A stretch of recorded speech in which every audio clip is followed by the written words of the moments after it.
Tribuners, gelaran Piala Dunia 2022 Qatar menjadi ajang yang banyak dinantikan oleh berbagai kalangan. Oleh karena itu, pihak penyelenggara juga menyiapkan perhelatan Piala Dunia 2022 sebaik mungkin, Tribuners.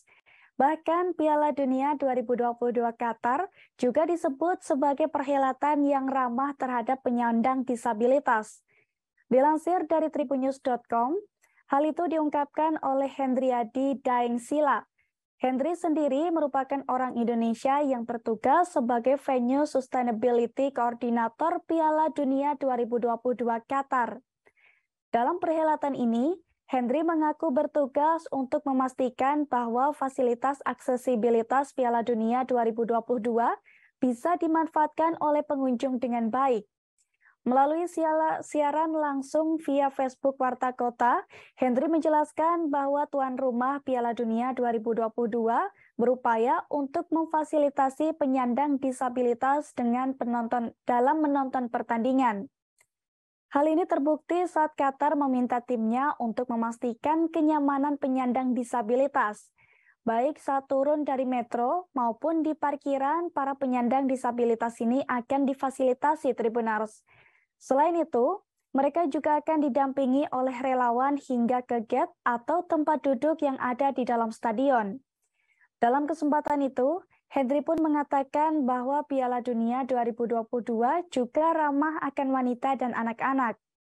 Seperti mengantisipasi kemungkinan saat anak dan orang tua terpisah, di mana dalam perhelatan Piala Dunia 2022 Qatar ini, pihak penyelenggara menyiapkan tempat untuk bertemunya anak dan orang tua saat terpisah. Selain untuk anak-anak, tempat ini juga disiapkan pula untuk kaum perempuan, Tribuners. Dan melihat hal ini, Hendri pun berharap bahwa fasilitas dan kebijakan yang dilakukan Qatar bisa menjadi contoh bagi penyelenggaraan event olahraga selanjutnya. Sebab menurutnya, semua orang berhak untuk mengakses, menikmati, dan menonton pertandingan.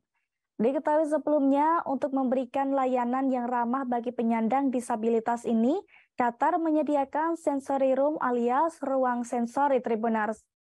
Ruang ini tersedia di 3 stadion, yakni di Al Bayt Lusail dan juga Education City. Pasalnya, dengan ruang sensori ini, penyandang disabilitas bisa nonton pertandingan di tempat yang terang. Ruangan juga dilengkapi dengan teknologi pendukung dan dikelola langsung oleh staf ahli. Sehingga semarak Piala Dunia 2022 juga bisa dirasakan oleh mereka. Piala Dunia 2022 ini dilabeli beberapa pihak, komunitas, supporter ini ramah terhadap kaum perempuan, anak, dan yang paling penting penyandang disabilitas. Sebagai orang yang bertanggung jawab di stadion terhadap hal-hal tersebut, bagaimana Abang menjelaskan hal ini? Kenapa sampai ibu, anak, kaum difabel merasa mereka diorangkan, kira-kira gitu Bang? Iya, saya kira satu, ya kembali lagi bahwa tuan rumah Qatar ini sendiri bahwa mencoba untuk menyampaikan nilai-nilai bagaimana memuliakan tamu gitu, dan itu di extend bagaimana dalam operasi di setiap match di stadion gitu, khususnya misalnya di tim sustainability ini memang mulai orang turun dari misalnya metro atau dari tempat parkiran itu sudah disiapkan tuh untuk bagi yang penyandang disabilitas, bagaimana mereka bisa sampai ke pintu atau di gate. Itu ada layanan tadi berbagai kendaraannya ataupun volunteer yang akan mengarahkan mereka gitu. Itu yang paling pertama gitu. Jadi ketersediaan infrastruktur, kemudian juga sumber daya yang mendukung mereka sehingga mereka akses dari rumah hingga ke tempat duduk itu mereka merasa nyaman gitu.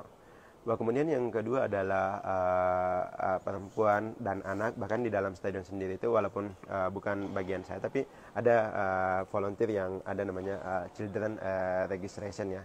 Jadi itu hal-hal yang kecil seperti itu diperhatikan, karena kan bisa kemungkinan misalnya anak-anak itu terpisah dari orang tuanya. Dengan adanya registration itu akan memudahkan untuk nanti mempertemukan ketika anak itu terpisah dengan orang tuanya gitu. Begitupun dengan kaum perempuan, saya kira di sini budaya untuk menghargai satu sama lain itu mencoba untuk ditampilkan gitu. Dan memang sendiri kalau kita lihat bahwa Qatar itu sudah menyandang sebagai salah satu kota teraman di dunia, dan itu berlanjut hingga saat ini, dan semoga bukan hanya sampai selesai Piala Dunia ini tapi seterusnya, dan ini bisa menjadi praktek baik, contoh yang baik untuk penyelenggaraan event-event olahraga selanjutnya. Terima kasih sudah nonton. Jangan lupa like, subscribe, dan share ya.